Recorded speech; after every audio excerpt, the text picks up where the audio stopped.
Don't mean a thing if you ain't got that swing. Don't mean a thing if you ain't got that swing. Don't mean a thing if you ain't got that swing. Don't mean a thing if you ain't got that swing. Don't mean a thing if you ain't got that swing. Do I do I do I do I do I do I do I do I. It don't mean a thing. All you gotta do is swing. Do I do I do I do I do I do I do I do I. Don't mean a thing if you ain't got that swing. Do I do I do I do I do I do I do I do I. It don't mean a thing. All you gotta do is swing. Do I do I do I do I do I do I do I do I.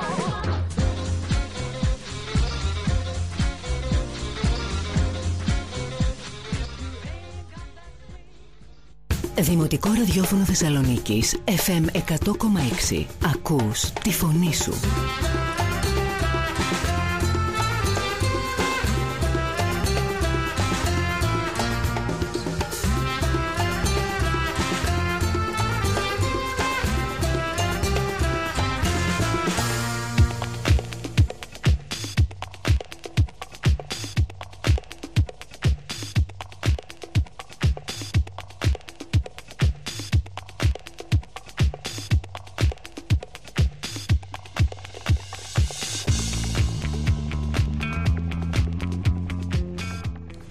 Καλημέρα κυρίες και κύριοι, είστε συντονισμένοι στη συχνότητα 100,6.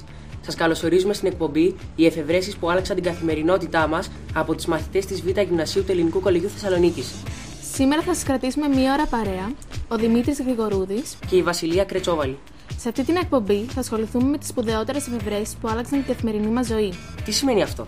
Αυτό σημαίνει ότι έχουν μεγάλο αντίκτυπο στη ζωή του ανθρώπου. Συνδέονται με τη βελτίωση ή την απλούστευση της ζωής του, με τη μεταβολή των συνθηκών διαβίωσης και άλλα. Πόσες εκπομπές χρειαζόμαστε για να αναλύσουμε αυτό το θέμα? Εννοείς ότι είναι πολλές εφευρέσεις αυτές που μπορούμε να αναλύσουμε? Ναι, εγώ μπορώ να σκεφτώ πάρα πολλές. Έχω μια ερώτηση. Μήπως μπορείς να με βοηθήσεις? Θα προσπαθήσω. Πριν αρχίσουμε, μπορείς να μου πεις ποια είναι η διαφορά της εφεύρεσης και της ανακάλυψης? Για παράδειγμα, λέμε η εφεύρεση του τηλεφώνου και η ανακάλυψη της φωτιάς και όχι αντίστροφα. Γιατί? Η διαφορά είναι πολύ απλή, αλλά ουσιώδης. Η εφεύρεση είναι μια πράξη καθαρής δημιουργίας, ενώ η ανακάλυψη όχι. Αναμφίβολα έχουν όμως και τα δύο ανυπολόγιστο αντίκτυπο στην πορεία της εξέλιξης του ανθρώπου. Σίγουρα. Υπάρχουν πολλές εφευρέσεις στις οποίες θα μπορούσαμε να αναφερθούμε. Η επιλογή των πιο σημαντικών για αυτή τη μία ώρα ραδιοφωνικής εκπομπής ήταν δύσκολη υπόθεση. Οι μαθητές της Β' Γυμνασίου του Ελληνικού Κολεγίου Θεσσαλονίκης θα μας παρουσιάσουν 5 από αυτές σήμερα που θεωρούν πιο σημαντικές για τη ζωή μας, όπως αυτήν που ξέρουν σήμερα. Εξηγώντας σίγουρα σε κάθε μία από αυτές τη σπουδαιότητά της. Είμαι περίεργος να ακούσω ποιες έχουν διαλέξει. Κι εγώ. Είμαι σίγουρη πως για αρκετές από αυτές δεν ξέρουμε την ιστορία τους ή τις περισσότερες λεπτομέρειες για τη δημιουργία τους. Ας ξεκινήσουμε λοιπόν. Εγώ λέω, πριν ξεκινήσουμε, καλό θα ήταν να αναλογιστούμε πώς θα ήταν η ζωή μας δίχως κάποιες εφευρέσεις που χρησιμοποιούμε καθημερινά, όπως το τηλέφωνο, η τηλεόραση, το ψυγείο, το ρολόι και άλλα. Σίγουρα θα ήταν πολύ διαφορετική και όχι αυτή που ξέρουμε σήμερα. Ίσως πιο δύσκολη, όχι τόσο απλοποιημένη. Εγώ θα χρησιμοποιούσα τη λέξη διαφορετική.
Καλωσορίζουμε στην εκπομπή τον μαθητή Δημήτρη Σουργκούνη. Καλημέρα, τι κάνετε?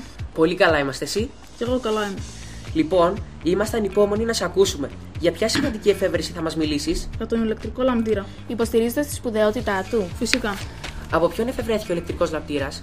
Ο ηλεκτρικός λαμπτήρας δημιουργήθηκε από τον Τόμας Άλβα Έντισον. Η αλήθεια είναι ότι υπήρξαν αρκετοί που προσπάθησαν να κάνουν το ίδιο. Δημιούργησαν κάποιες συσκευές. Όμως, καμία από αυτές δεν λειτουργήσε τόσο αποτελεσματικά όσο η δική του. Το κατόρθωμα του Έντισον είναι ότι δημιούργησε ένα λαμπτήρα που όντως λειτουργούσε. Δημιούργησε δηλαδή την πρώτη λάμπα που δεν καιγόταν αμέσως. Ναι, η ιστορία αυτή είναι λίγο μεγάλη. Θα αναφερθώ σε αυτή εν συντομία. Η ενασχόλησή του με αυτό το εγχείρημα ξεκίνησε το καλοκαίρι του 1878. Ήταν 31 ετών και σε ταξίδι διακοπών με τον George Barker, ένα συνάδελφο καθηγητή πανεπιστημίου. Κατά τη διάρκεια του ταξιδιού, ο Μπάρκερ πρότεινε στον Έντισον, ο οποίος ήταν ήδη διάσημος για άλλες εφευρέσεις του, να ασχοληθεί με το πρόβλημα της ηλεκτροδότησης των αμερικάνικων νοικοκυριών. Πώς λειτουργεί ο λαμπτήρας πυρακτώσεως? Ο λαμπτήρας πυρακτώσεως είναι μια απλή διάταξη που βασίζεται στο φαινόμενο της ηλεκτρικής αντίστασης. Το ηλεκτρικό ρεύμα διοχετεύεται σε ένα υλικό που προβάλλει αντίσταση στη διέλευσή του. Εξαιτίας αυτού, το υλικό θερμαίνεται και τελικά πυρακτώνεται με αποτέλεσμα να παράγει φως. Μάλιστα.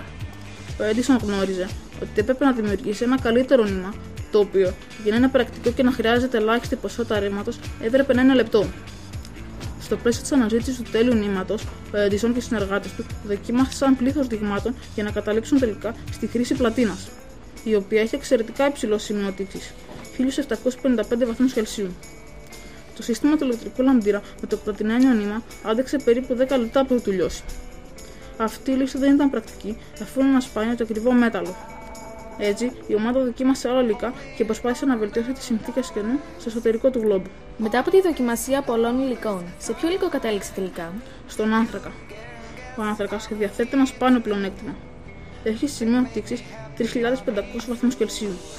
Σύμφωνα με τους υπολογισμούς του, για να διαθέτει το νήμα την κατάλληλη αντίσταση, έπρεπε να έχει διάμετρο 1/64 της ίντσας και μήκος 6 ίντσες.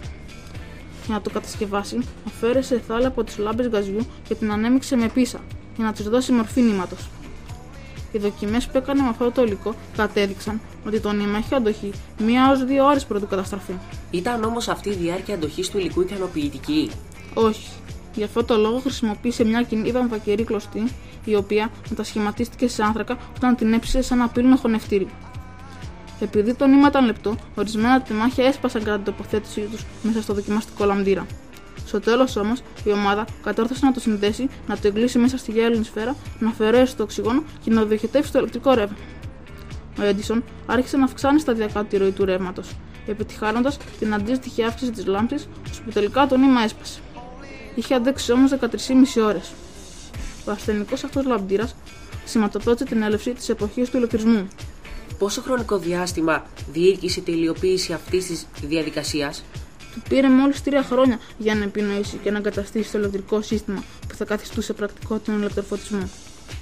Η εταιρεία ηλεκτρικού φωτισμού Edison ίδρυσε ηλεκτροπαραγωγικό σταθμό στην οδό Πέρλ της Νέας Υόρκης. Τα σπίτια άρχισαν να απολαμβάνουν το προνόμιο του ηλεκτροφωτισμού. Πόσο σημαντική είναι για σένα η συμβολή του ηλεκτρικού λαμπτήρα στην πρόοδο της ανθρωπότητας? Ο λαμπτήρας πυρακτώσεως μετέτρεψε τη νύχτα σε μέρα. Με την έλευσή του, έδωσε τη δυνατότητα στους ανθρώπους να διαβάζουν, να μελετούν, να ξενυχτούν, να χειρουργούνται και να απολαμβάνουν την εμπειρία ενός γεύματος ή μιας κινηματογραφικής ταινίας μετά τη δύση του ηλίου. Τι θα κάναμε χωρίς αυτή την εφεύρεση? Μάλλον θα κάναμε όλα όσα προανέφερες υπό το φως των καιριών. Ναι, σωστά. Σε ευχαριστούμε πολύ για την παρουσία σου εδώ και για τη γνώση που μας μετέδωσες. Εγώ σας ευχαριστώ που μου δώσατε την ευκαιρία να πω την ιστορία της εξέλιξης αυτής της εφεύρεσης. Να είστε καλά. Και εσύ.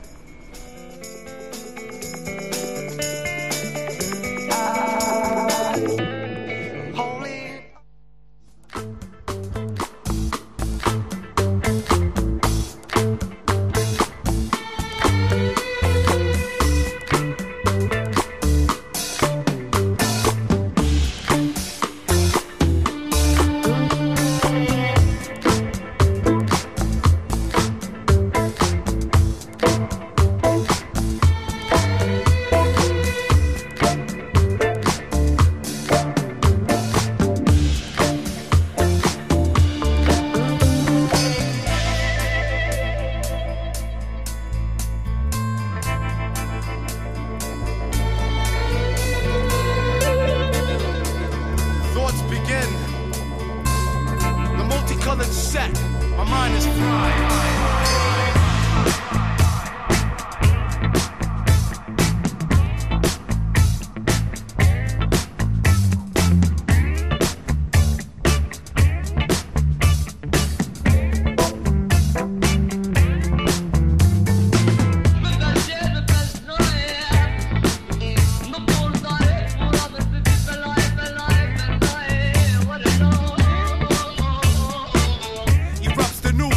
System. I'm involved in Project Upgrade. Insane shade of my color provokes the inner side of the gamma ray light beam. I'm spiritual, celestial, subtle, so light sights. No ego trips, no gimmicks. The machine is run by the dead and ran by the devil. I'm mentally connected, seeing far from the devil.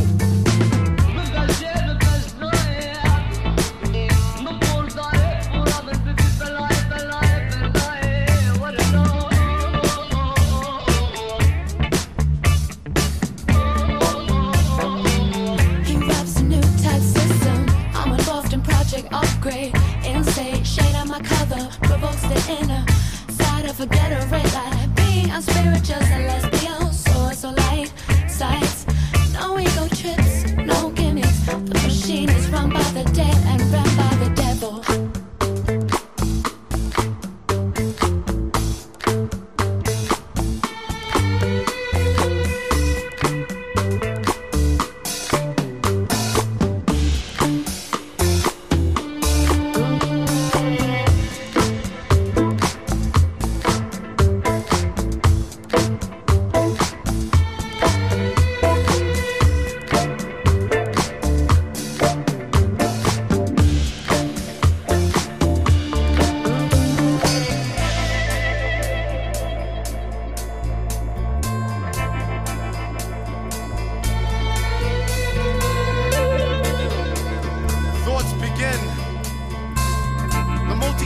Set. My mind is fried.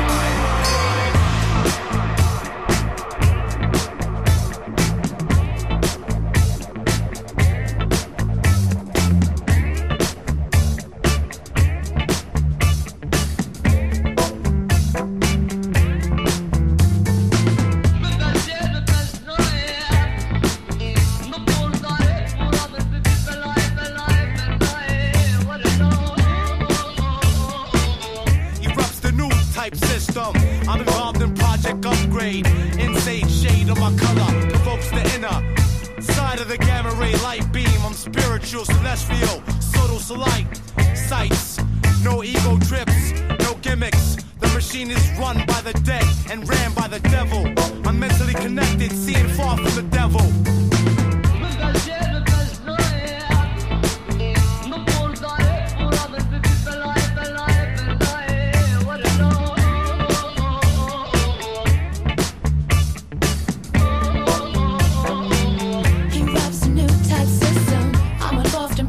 Upgrade, insane shade on my cover provokes the inner side of a ghetto red light. Being unspiritual, celestial, source or light sights.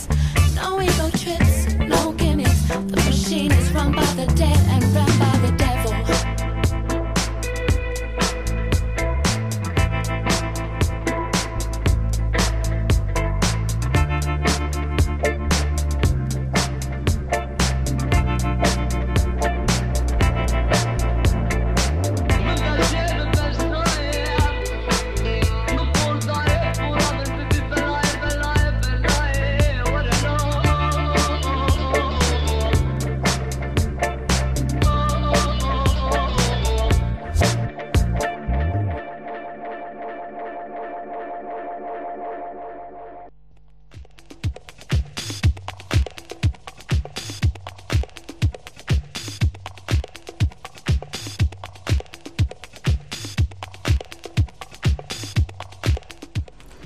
Ξέρεις τι έχω παρατηρήσει, Δημήτρη?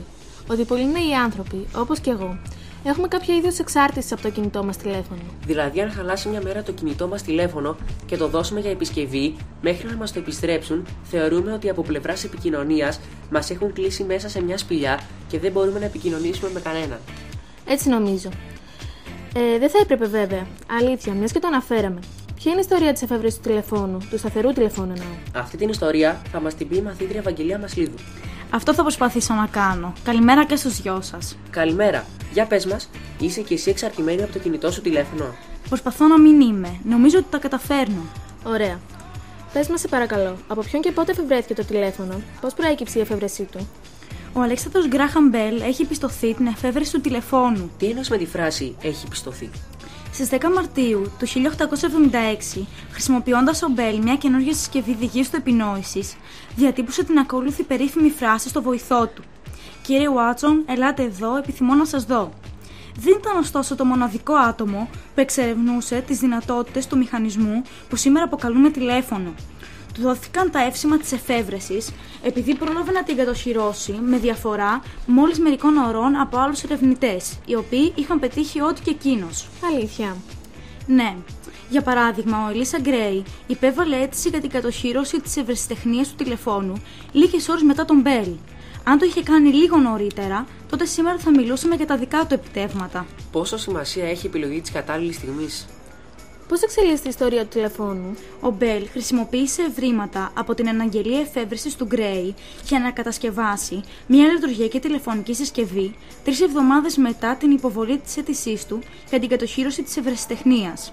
Ο Μπέλ γνώριζε λίγα πράγματα για τον ηλεκτρισμό, που αποτελεί αναγκαία προϋπόθεση για τη λειτουργία του τηλεφώνου. Ήταν όμως καλός γνώσης της ακουστικής.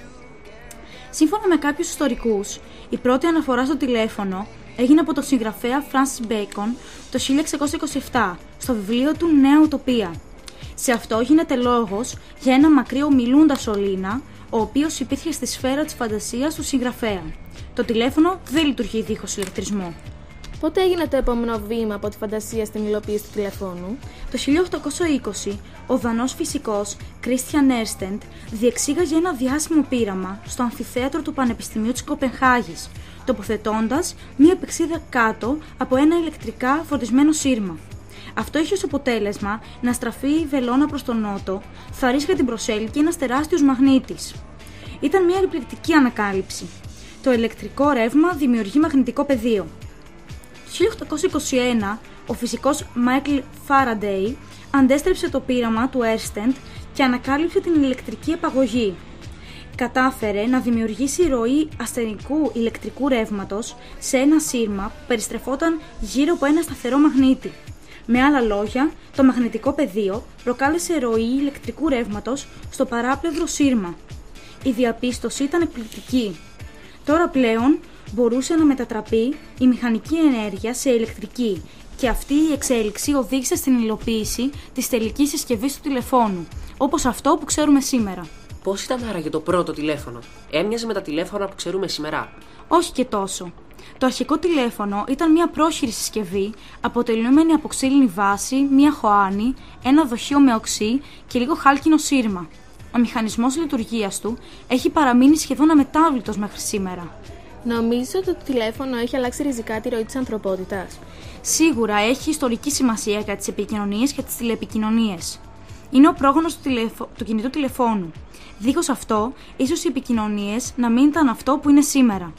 Το να επικοινωνήσουμε με τον οποιονδήποτε μας φαίνεται και είναι με τη βοήθεια αυτής της εφεύρεσης εύκολη υπόθεση.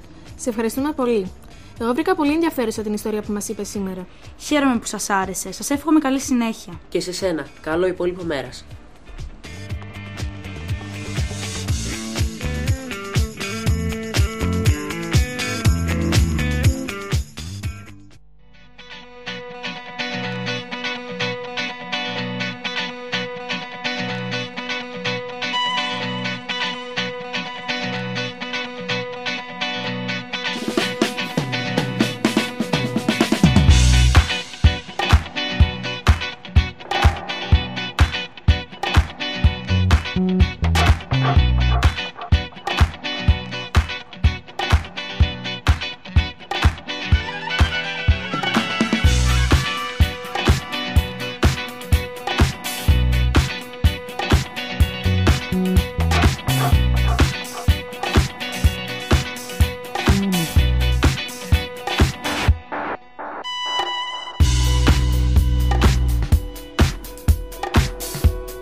Σειρά έχει τώρα μια εφεύρεση που η ιστορία της δεν είναι ίσως τόσο γνωστή όσο οι προηγούμενες. Σε ποια εφεύρεση αναφέρεσαι? Για ποια θα ήθελες να μάθεις περισσότερες λεπτομέρειες? Αναρωτιέμαι συχνά για την ιστορία του ασανσέρ, δηλαδή τον ελκυστήρα. Είχαν κάτι αντίστοιχο οι άνθρωποι στο Μεσαίωνα ή στην αρχαία Ελλάδα? Θα έλεγα όχι. Είσαι σίγουρη? Ναι, έτσι νομίζω. Για να δούμε, έχεις δίκιο. Για να μας μιλήσει για αυτή την εφεύρεση, έχουμε καλέσει σήμερα τον μαθητή Δημήτρη Πούλιο. Καλημέρα και από μένα. Καλημέρα. Θα μας πεις ενδιαφέρουσες ιστορίες για την εφεύρεση του ανελκυστήρα? Πόσο παλιά είναι αυτή η συσκευή τελικά? Έχουμε απορία. Πρωτόγονοι ανελκυστήρες χρησιμοποιήθηκαν ευρέως από τον 3ο αιώνα π.Χ. μέχρι το Μεσαίωνα. Οι μηχανές αυτές λειτουργούσαν με τη βοήθεια ζώων, ανθρώπων ή υδραυλικών μηχανισμών. Ευτυχώς που ήσουν σίγουροι. Ναι, όντως. Λοιπόν, πότε άρχισαν να κατασκευάζονται οι πρώτοι σύγχρονοι ανελκυστήρες και πώς λειτουργούσαν? Το 19ο αιώνα άρχισαν να κατασκευάζονται οι πρώτοι ανελκυστήρες με τη μορφή που έχουν σήμερα. Για την κίνησή τους επιστρατεύτηκε η δύναμη του νερού ή του ατμού. Στην πρώτη περίπτωση, οι άνθρωποι στέκονταν μέσα σε ένα θαλαμίσκο, ευρισκόμενο μέσα σε ένα κύλινδρο, ο οποίος υψωνόταν με τη βοήθεια του νερού, που διοχετευόταν στο κύλινδρο. Αρχικά, δεν υπήρχε τρόπος ρύθμισης της ταχύτητας του θαλαμίσκου, αλλά με την πάροδο του χρόνου, αυτός ο υδραυλικός ανελκυστήρας εξελίχθηκε και η ταχύτητα ρυθμιζόταν με βαλβίδες. Τελικά, η ανύψωση ή η κάθοδος των θαλαμίσκων γινόταν με σκοινιά που διέρχονταν μέσα από ένα περίπλοκο σύμπλεγμα τροχαλιών και αντίβαρων. Αυτές οι κατασκευές είναι οι πρόγονοι των σημερινών ανελκυστήρων και πρωτοεμφανίστηκαν στην Αγγλία. Πότε και πού δημιουργήθηκε ο πρώτος μηχανοκίνητος ανελκυστήρας? Ο πρώτος μηχανοκίνητος ανελκυστήρας έκανε την εμφάνισή του στα μέσα του 19ου αιώνα στις ΗΠΑ, υπό τη μορφή απλού ανυψωτήρα φορτίου. Η δράση του περιοριζόταν στο χώρο μεταξύ δύο ορόφων ενός κτηρίου της Νέας Υόρκης. Πότε έγινε η πρώτη μεταφορά ανθρώπων με ανελκυστήρα? Αυτό συνέβη το 1853, όταν ο Ελίσσα Γκρέιβις Ότις, του οποίου το επώνυμο κοσμεί πολλά ασανσέρ μέχρι και σήμερα, σχεδίασε μια συσκευή με μηχανισμό ασφαλείας.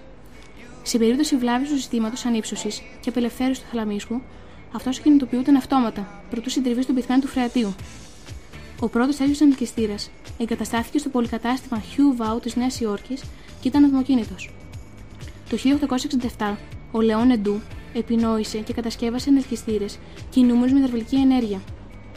10 χρόνια αργότερα, η γη του Ότις ίδρυσε στο Γιόνκι της Νέας Υόρκης την εταιρεία Αφή Ότις και Σία, η οποία κατασκεύασε χιλιάδες ανελκυστήρες και απέκτησε τεράστια φήμη.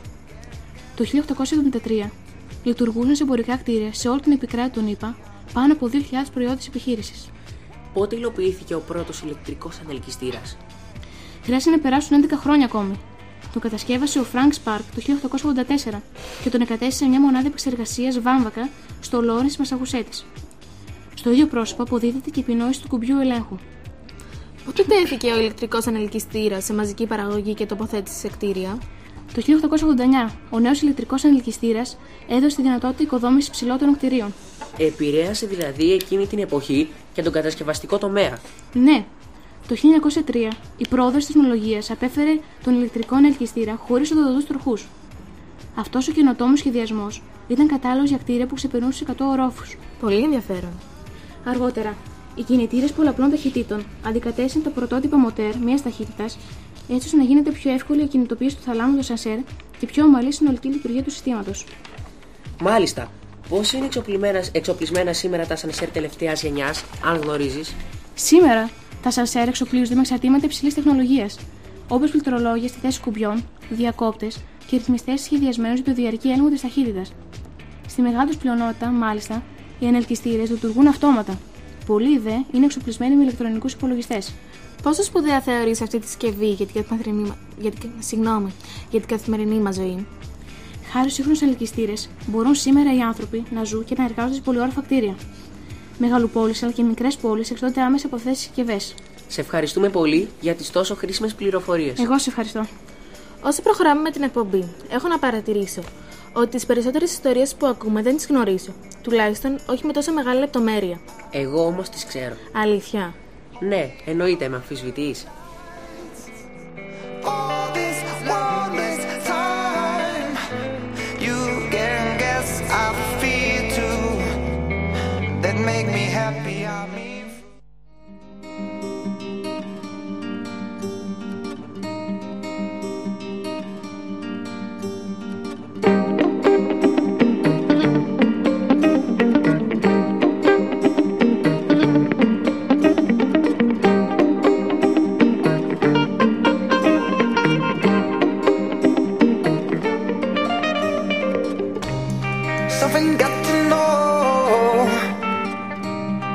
Something got to know. Chickens of the best. Chickens of the best.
Something got to know. Something got to know. Chickens of the best. Chickens of the best. Holding up the hand. Brothers, sisters, can. Brothers, sisters, can.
Something got to know. Something got to know. Chickens of the best. Chickens of the best. Holding up the hand. Brothers, sisters, can. Brothers, sisters, can.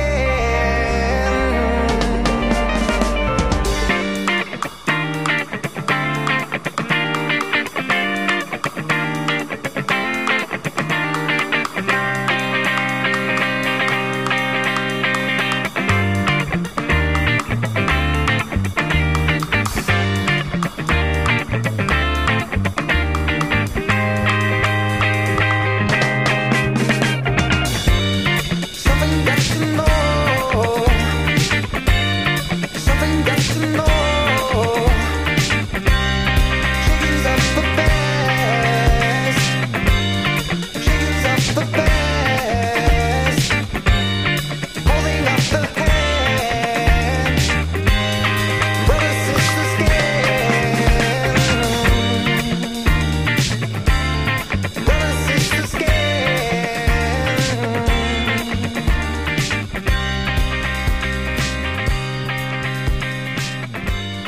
Something got to know.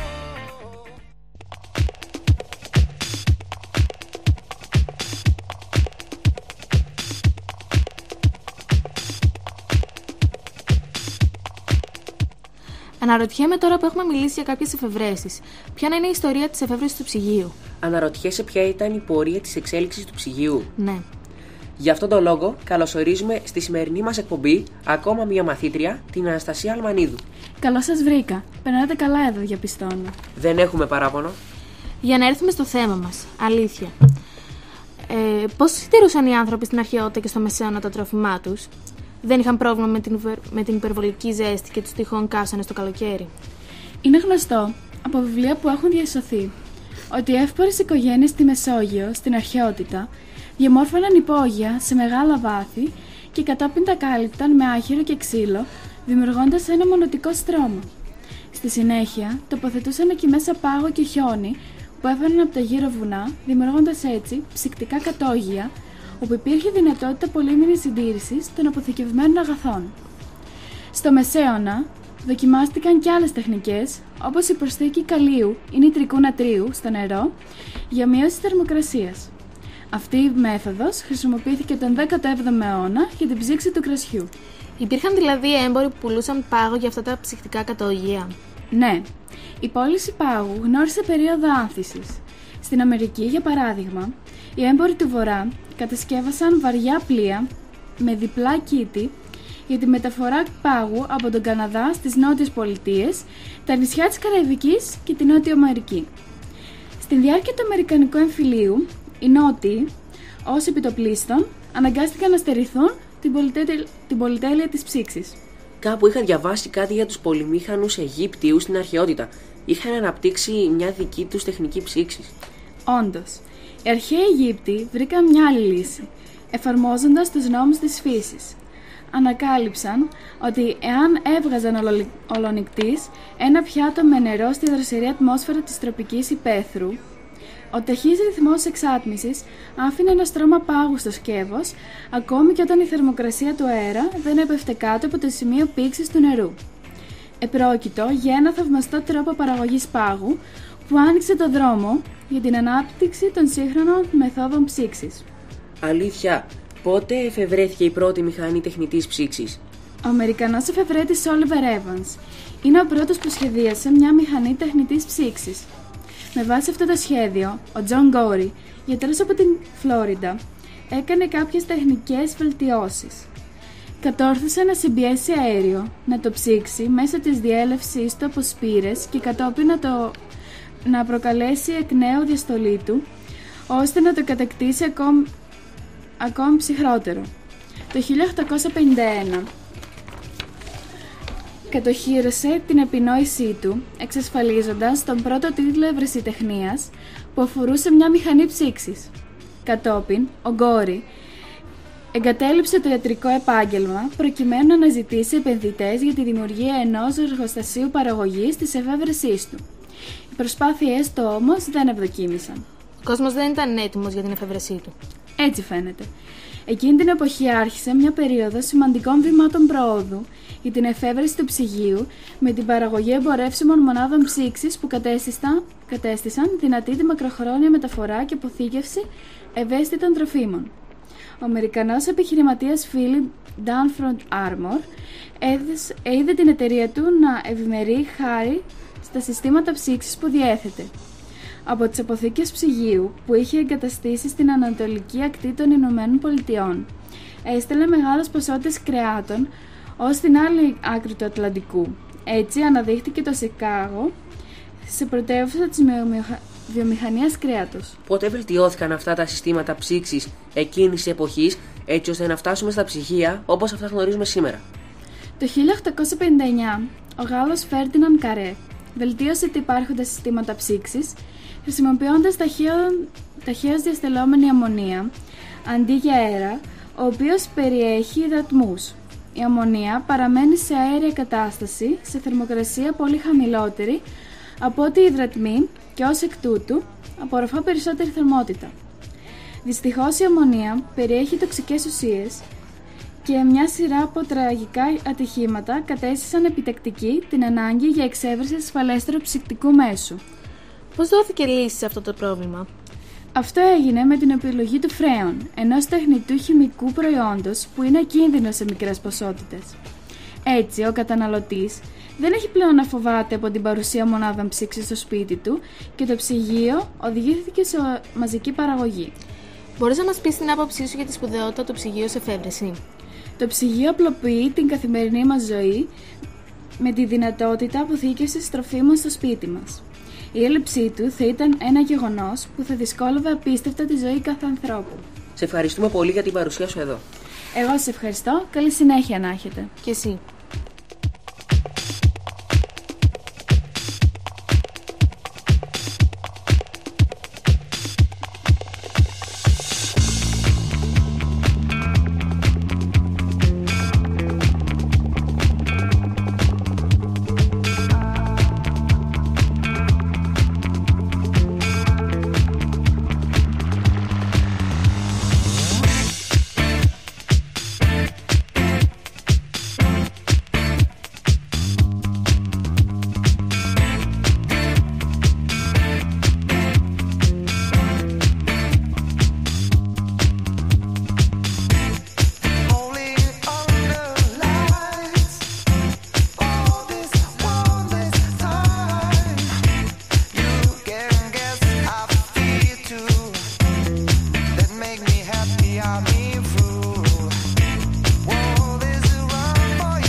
Ήρθε η ώρα να μιλήσουμε για μια εφεύρεση που η εξέλιξή της κράτησε για πολλά χρόνια. Για 2 ή 3 χρόνια εννοείς? Νομίζω λίγο παραπάνω. Ποια είναι αυτή? Αυτή είναι η ραπτομηχανή και για αυτή θα μας μιλήσει η μαθήτρια Εύα Κυρβασίλη. Καλημέρα και στους δυο σας. Καλημέρα, είσαι καλά? Πολύ καλά, εσείς? Το καταδύναμη. Πες μας λοιπόν, πότε και πώς ξεκίνησε η τέχνη του ραψίματος? Οι αρχαιολόγοι βεβαιώνουν ότι η τέχνη του ραψίματος εφαρμόζεται εδώ και 20.000 χρόνια. Οι πρώτες βελόνες για ράψιμο διαμορφώθηκαν από οστά ζώων, ενώ τα πρώτα νήματα από ζωικούς τένοντες. Αργότερα, τον 14ο αιώνα, χρησιμοποιήθηκαν σιδερένιες βελόνες. Οι βελόνες με μάτι, όπως τις ξέρουμε σήμερα, εφευρέθηκαν το 15ο αιώνα. Πότε εφευρέθηκε η πρώτη ραπτομηχανή? Το πρώτο δίπλωμα ευρεσιτεχνίας για ραπτομηχανή ήταν βρετανικό και απονεμήθηκε σε ένα Γερμανό, τον Καρλ Βάιζενταλ, το 1755. Στο σχεδιασμό περιλαμβανόταν βελόνα προορισμένη για μηχανικό ράψιμο. Ελάχιστες πληροφορίες γνωρίζουμε αν όντως κατασκευάστηκε. Πολλά σχέδια από διάφορους εφευρέτες ακολούθησαν, αλλά καμιά λειτουργική υλοποίηση σχεδίου δεν πραγματοποιήθηκε. Το 1818 επινοήθηκε η πρώτη αμερικάνικη ραπτομηχανή από τους John Dodge και John Knowles. Το μειονέκτημα της συσκευής τους ήταν οι συχνές δυσλειτουργίες που κατέστησαν εντελώς αναξιόπιστη τη χρήση τους. Το πρόβλημα δεν μπόρεσε να διορθωθεί παρά το γεγονός ότι δοκιμάστηκαν διάφορα είδη υφασμάτων. Πότε εφευρέθηκε λοιπόν η πρώτη λειτουργική ραπτομηχανή? Το 1830 εφευρέθηκε η πρώτη λειτουργική ραπτομηχανή από ένα Γάλλο ράπτη. Το πρόβλημα που αντιμετώπισε αυτός ο επιστήμονας ήταν διαφορετικό. Λίγο έλειψε να δολοφονηθεί από συναδέλφους του, οι οποίοι έκαψαν το εργοστάσιό του φοβούμενοι ότι η πρωτοποριακή συσκευή θα τους καθιστούσε ανέργους. Ακολούθησαν αρκετές τέτοιες περιπτώσεις μηχανών. Αυτό το παράξενο περιστατικό ήταν μεμονωμένο? Όχι. Η ίδια φοβία ότι δηλαδή η επινόησή του θα δημιουργούσε πρόβλημα ανεργίας, δεδομένου ότι ήταν σε θέση να παραγάγει έργο πολλών ραφτών, επηρέασε το 1834 τη σκέψη του Αμερικανού εφευρέτη Walter Hunt. Ατυχή συγκυρία. Βλέπετε ότι το μηχάνημά του ήταν εξαιρετικά αξιόπιστο και φιλοτεχνούσε ολόισχες γραφές. Το σχέδιό του όμως δεν προχώρησε επειδή το εγκατέλειψε. Ατυχία. Πότε εξελίχθηκε τελικά η ραπτομηχανή? Το 1846 ο Ελάις Χάουι δημιούργησε ένα μοντέλο με ένα νέο στοιχείο. Είχε βελόνα με μάτι στη μύτη που έπαιρνε νήμα από 2 διαφορετικές πηγές. Καθώς διαπερνούσε το ύφασμα, η βελόνα δημιούργησε θηλιά στην άλλη πλευρά. Τότε, μια σαΐτα πάνω σε ράγα περνούσε τη δεύτερη κλωστή μέσα από τη θηλιά. Η διαδικασία που ακολουθούσε η βελόνα προκύπτει αυτό που σήμερα ονομάζουμε γαζί. Παρά τη λειτουργικότητά της, η εφεύρεσή του δεν έμελε να γνωρίσει επιτυχία. Τα επόμενα 9 χρόνια ο Χάουι αγωνίστηκε σκληρά, αφενός για να προσελκύσει το ενδιαφέρον του κόσμου, αφετέρου για να προστατεύσει τον πρωτότυπο μηχανισμό της από επίδοξους μιμητές. Πότε άρχισε να κατασκευάζεται μαζικά η ραπτομηχανή? Το 1886 σχεδιάστηκε και κατασκευάστηκε μαζικά η πρώτη ραπτομηχανή για οικιακή χρήση. Το 1905 ήταν πλέον μαζικά σε χρήση οι πρώτες ηλεκτρικές ραπτομηχανές. Με βάση την αρχική ιδέα του Χάουι, ο Άιζακ Σίγκερ δημιούργησε τον πρώτο αυτόματο μηχανισμό ανόδου και καθόδου της βελόνας και έτσι την πρώτη εμπορικά επιτυχημένη ραπτομηχανή. Ποια θεωρείς ότι είναι η επίδραση της ραπτομηχανής στην καθημερινότητά μας? Η επίδραση της ραπτομηχανής είναι καταλυτική. Άλλαξε ριζικά το τοπίο στις βιομηχανίες που χρησιμοποιούν τη ραφή, παραδείγματος χάρη έντηση-υπόδηση, καθώς και τις ζωές των εμπλεκομένων σε αυτές. Σε ευχαριστούμε για τις πληροφορίες που μας έδωσες. Εγώ σας ευχαριστώ.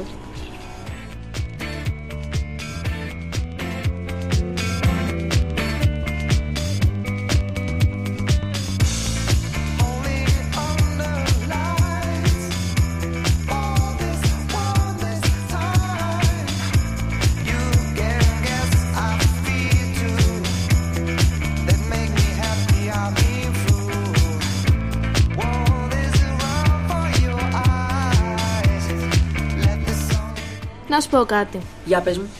Δεν κατάλαβα πώς πέρασε μια ώρα. Ούτε εγώ. Πέρασε πολύ γρήγορα και ευχάριστα. Και ευχάριστα, αλλά και με αρκετές ιστορίες που μας πρόσφεραν γνώση.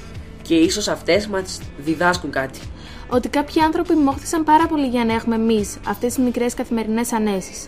Οπότε καλό είναι να τις εκτιμάμε που τις έχουμε στη ζωή μας. Πολύ σωστά, συμφωνώ απόλυτα. Κυρίες και κύριοι, η ραδιοφωνική εκπομπή των μαθητών της Β' Γυμνασίου του Ελληνικού Κολεγίου Θεσσαλονίκης έφτασε για σήμερα στο τέλος της. Ανανεώνουμε το ραντεβού μας για την ερχόμενη Παρασκευή. Μέχρι τότε να είστε καλά. Και να προσέχετε τους εαυτούς σας. Σας ευχόμαστε ένα όμορφο μεσημέρι. Στο μικρόφωνο ήταν ο Δημήτρης Γρηγορούδης και η Βασιλεία Κρετσοβάλη. Γεια σας. Καλό μεσημέρι.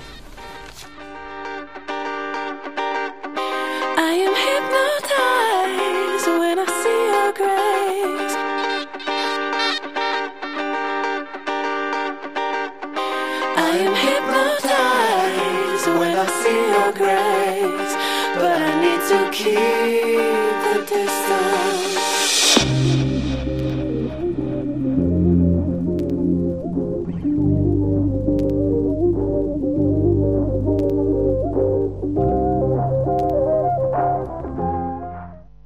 Δημοτικό ραδιόφωνο Θεσσαλονίκης FM 100,6. Ακούς τη φωνή σου.